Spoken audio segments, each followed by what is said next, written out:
Hey, what is up guys, and welcome to part 4 of the RAPTOR series. In this video we will be texture painting finally. So we will be painting the main body. Don't worry about the eyes or the nails or the inside of the mouth yet. We're gonna do that later. Now it's a good idea before you go texture painting to have a look at some reference images, to have a look at textures, to have a look at images, colors, just general things that you can take into consideration when you're going to texture paint. But the main thing is, be creative with what you're painting. How about painting some clothes on? Maybe you can even use some text on there. How about pasting them full of stickers? Or maybe you could draw some chains on there, like he's trapped somewhere. Maybe you can give him awesome scars and wounds to make him look as if he was in a fight. You know what? You can paint him like metal and make him look like a robot. How about a pirate? Make him look like he's made out of Legos. Or maybe paint him some hair and some fur. Or what about feathers? So there's a bunch of different ideas. You can try these out, but use your creativity. There's so many options. You don't just have to go with what looks like the pictures you found on the internet. You can give it your own style, your own feeling. Do something with it. Now what I'll be doing is showing you 3 ways you can texture paint. Just with some color, some texture, and using a stenciling technique. So yeah, let's head into Blender. So this is where we left off last time. We've got our Raptor, which looks awesome. We've got it in textured mode with a material. We've got as a color for our diffuse shader. We've opened up the image that we're using, the Raptor color. We've also got the mirror modifier on. I'm gonna turn it off for now. Painting goes a lot faster when you don't have the mirror modifier on. But anytime you want to check the results or want to see if the seams in the middle look right, you can always just quickly turn that back on. So the first method that I'll be showing is just using plain color brushes. So for this we'll head into texture paint mode and have a look at the different options. So I'm using the text draw brush. I'm pretty much always using this brush. You can make custom brushes if you want. I'm not going to go into that because that gets a little bit complex. Now right here we've got a color selector. So for example, if I wanted to maybe paint some dark green, I can put this in the green, make the color a little bit darker. You can also click on this, drag the RGB values around, maybe use the saturation and value sliders, or you can even paste in a hex value. But imagining I've got this fancy color, I can just start painting on there. So as you can see, I've got a simple brush that just paints your color all over your model. Now a couple of things. There's the strength value and the radius value. So if you use a bigger radius, of course you get a bigger paint area, but painting gets a lot slower as well because you're painting on a lot of pixels and a lot of faces on the same time. So I tend to use a little bit smaller brushes. You can also press F for scaling up the brush. Paint a lot quicker than bigger ones. Definitely on a mesh that's not as clean as as it could be. The strength value, if I turn this down, you can see that I barely paint on. And I have to click every time I want to add some color. But if you want, you can turn on accumulate, and as you're painting over the same parts again, color starts to build up until you've painted it fully with this color. So I like to use the accumulate with a very small strength value, so I can add in color real gently. It's not about pasting in color real quick and dirty. No, it's a better way to sneak up onto your colors and make them look more natural. What else have we got? We've got blend modes, same as in Photoshop. So for the moment I'm just using mix. So if I take a different color and paint on there, it just mixes it with this color. Another thing you can do is the color burn tool. If you pick the color burn and set this to a grayish value, you can see that you're darkening the color as it was, burning it actually.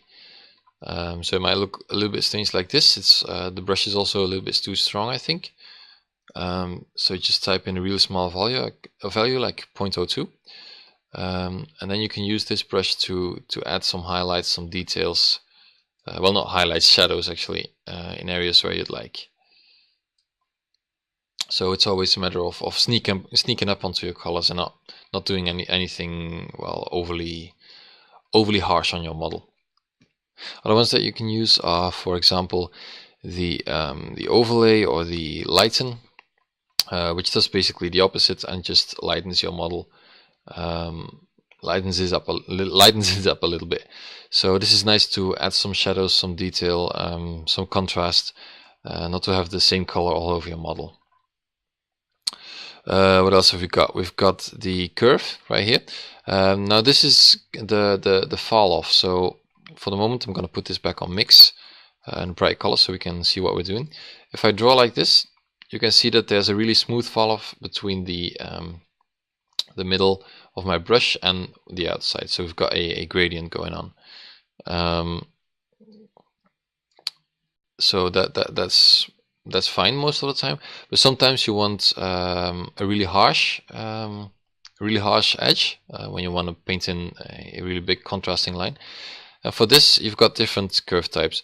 So I just used two actually. I used the smooth curve, which gives you this smooth fall off, and this block type one. And if I draw with that, you can see that I've got a really harsh brush. So it wouldn't make sense to use this on the model like this. But sometimes you can use it for example, the eye. When we're painting the eye, you don't want any of the inside of the eye to bleed out to the outside, so we'll be using it there. Now, when you're painting, a couple of things to keep in mind. Always paint on surfaces that are pointing towards you. So I can perfectly paint on here. That's just working fine. But for example, if I look this way at the model and try to paint over here, you can see that it looks kind of alright, but when you turn around the model, you can see that the paint falls off in a really ugly way. So always paint on surfaces that you can directly see. Another thing, when I'm looking at the model, for example, this way, from the top, and I would be painting over here, if I draw a little line, you'll see that it goes quite slowly. Now, why is this? It's because right under this, under his back, is his foot. And when I'm painting on here, the software needs to figure out where I'm painting on, and only paint on the faces right here, not the ones below it. It's a bit of a complicated explanation, I know, but try to have nothing under where you're painting. So, for example, if I'm painting here, I can only paint on the back of on the side of his stomach. But for example, if I'm painting this, I won't paint in this perspective, because it will be a lot slower than when I paint in this direction. I hope it makes sense. If it doesn't, don't worry about it too much, but it's just a trick to speed up your painting a little bit, because it can be a little bit slow. So yeah, as I said, we've got a mirror modifier that I turned off by clicking this little eyeball. If I turn it back on, you can see that the texture copies over to the other side, and we've got a perfectly symmetrical model. You can paint on here, but you'll see that painting goes a lot slower. Especially when you're painting on the middle, you can see that the mouse is lagging right there. So try to have that off, and you can have a lot smoother painting experience. I'm going to put the curve back on smooth to have a better fall off and the strength down a little bit. Now this is looking really ugly. A quick way to fix this: we'll go to the 2D version of our colors, of our actual texture. And you can see the pink over here that we've been drawn on. You can also paint in this window. So for this, you'll go to this little tab, click it, and select paint. Then I'll be painting back in the color that we were using before, this greenish color. So for this, I'll click this pink, and here we've got an eyedropper tool, and I'll be using this color. Strength on 100%. I can use the block curve because I want to be painting really big. The radius of 500 pixels, mix, there you go.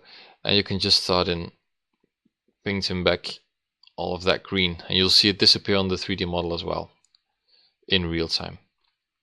Awesome. So let's head to the second type of texture painting. First I'll select a white brush. You'll see why this is in a couple seconds. For this type we will be using an actual texture. So not just a plain old color, but a real texture. So for this, we don't need the curve anymore. We'll select texture, press new over here to use a new texture brush. And under the texture panel here, we can select it right here. I'm not using all of the names of the panels because it gets a little bit confusing. just select that brush texture, use an image or movie as a type, and open up your image. Now I've got some images prepared that I looked up online, but I'm pretty sure these are copyrighted and I can't give them out to you guys, so you have to look up your own textures. Now there's a really big difference between tileable textures and non-tileable textures, so I'll be showing you that real quick. So for example, I've got a plane here with a texture applied on it, an image. Now if I want to repeat this image and make it a bit smaller and repeat it a bunch of times, if I repeat the image, you can clearly see the borders of the image.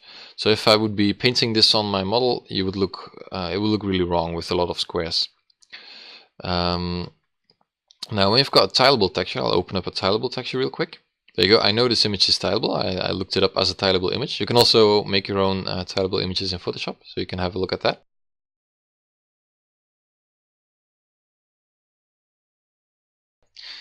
But if I repeat this image over and over again, you can't see the edges of the image anymore. If I go too big, you can see that there's a really repetitive pattern. But as long as you're quite close to the model, it's not really that obvious. And we'll be painting it from different perspectives anyway, so it's best to use a tileable texture for this. So back to our Raptor. We selected a texture right here, and we can open a texture. And I'll select one of my tileable textures. I've got two that are tileable already. This one and this one. I'll be using this one first, which is kind of a snakeskin texture. And I'll try it out right away. So if I paint on here, we can see that the texture shows up on our 3D model. And that looks great. Now sometimes you want to have bigger or smaller detail. You can see that if I go in real close and paint over here, that the texture gets so small that, well, you can't see the actual knobs and dark spots anymore. So for this we've got a scale value. So just drag your mouse across these three bars and then drag it left or right to enlarge or make the scale smaller. So I'm going to use a scale of about 0.2. And if I paint like this, even if I go a little bit closer, you can still see all of the detail. Don't go crazy on that. If I zoom out really big, really far, and paint then on the same place, you can see that the texture appears really big. So just play with this size, play with zooming, play with your brush size, and see what looks best. So you can just start painting your model this way, which looks quite good, I think. Again, be careful not to go on the edge. For example, like this looks fine from this perspective, but when I look at this way, the texture looks stretched. So always paint on surfaces that are pointing directly toward you. And you can always fix up different areas. Like for example, this stretching here, you can just paint over that. And you can just go all the way around your model like this, and adding in a bunch of detail. So I'll be doing a time lapse at the end. I'm not going to do all of that right now, but in the time lapse you'll see me using this technique a lot. So you can use this wherever you like. Yeah, and just play with it. Now, one thing you can do is add some color to it, because right now you've got this maybe a little bit greenish, but mostly black and white image. You can actually give it some color. So under here, under the color selector, you can select a color. For example, if I want a little bit more green, maybe a little bit darker, I'll select a dark, semi-dark, non-saturated green. And if I draw like this, you can see that the texture is a lot greener. Maybe a little bit too saturated. So under the HSV color mode, I'll tone down the saturation a little bit and draw over that again, and that looks a lot better.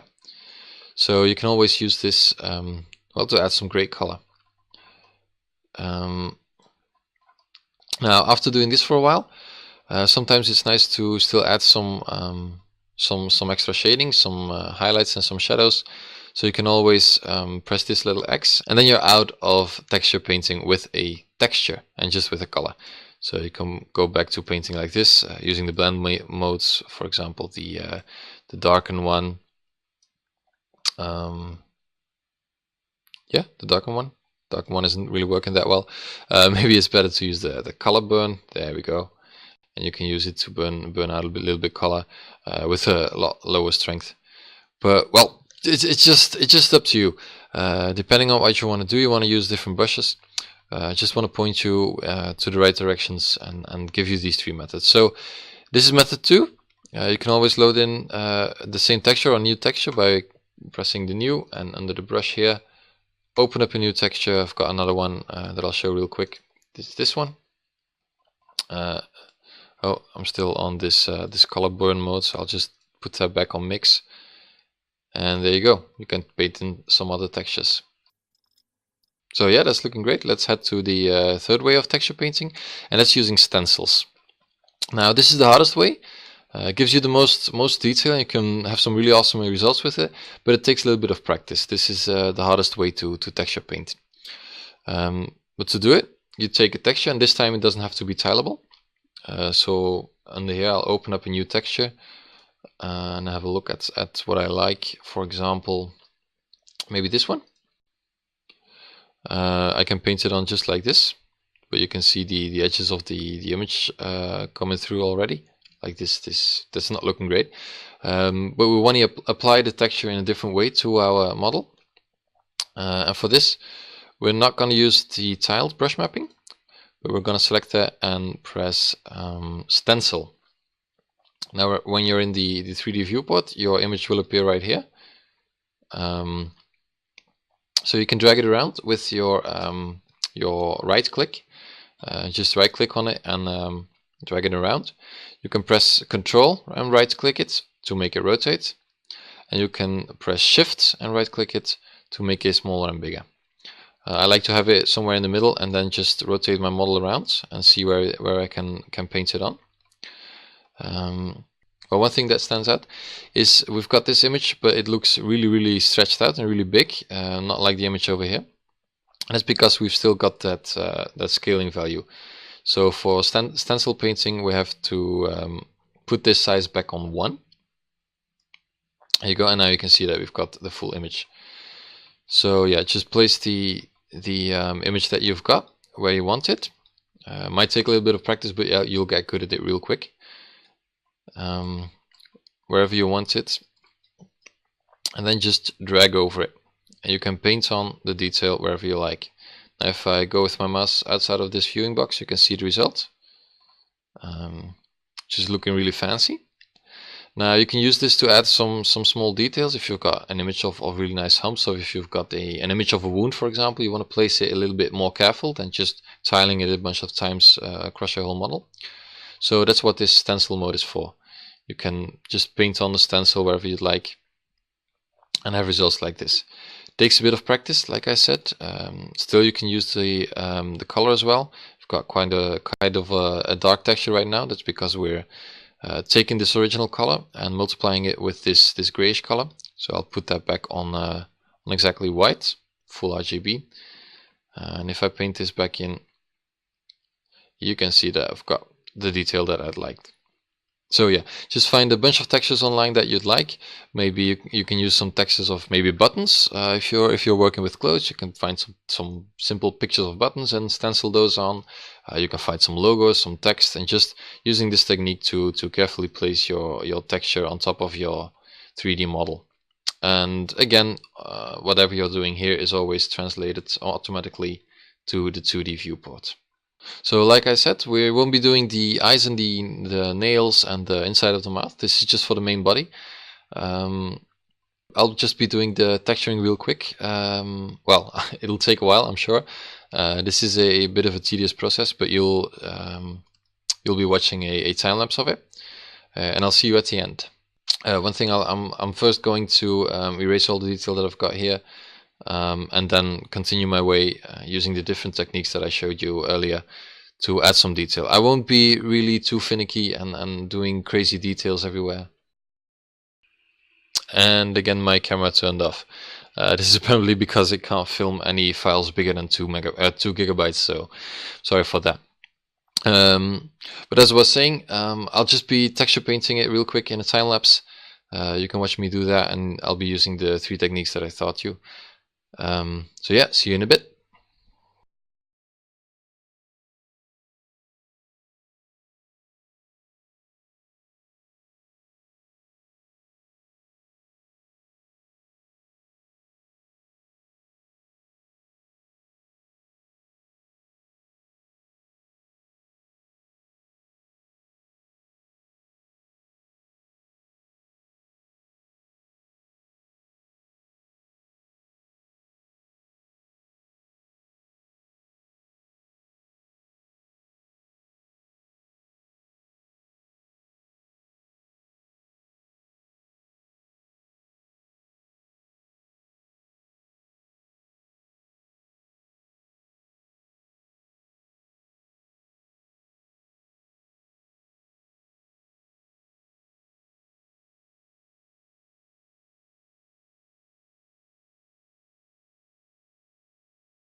Alright guys, I'm gonna have to leave you here.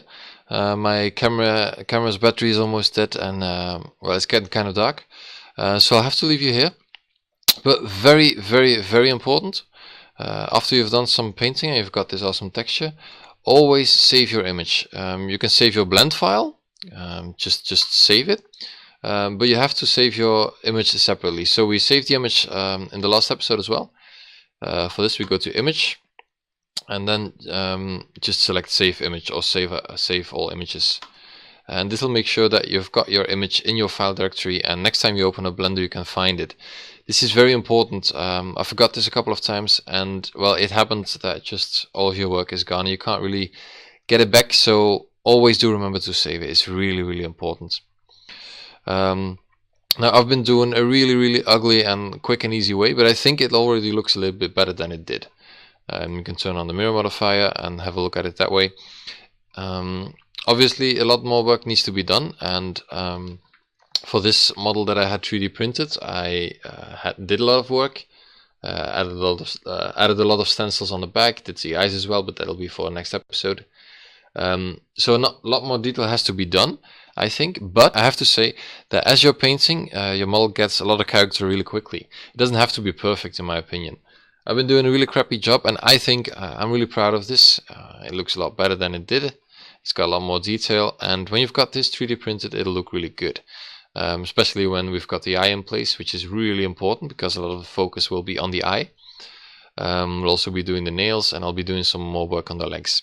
So I won't be doing this on camera probably, because I go back and forth between Antwerp and Ghent, because I study in Antwerp and live in Ghent. So I'll be doing some texture painting on the train, and it's kind of hard to capture there. So it'll take a while, but next time I'll see you, it should look a little bit better.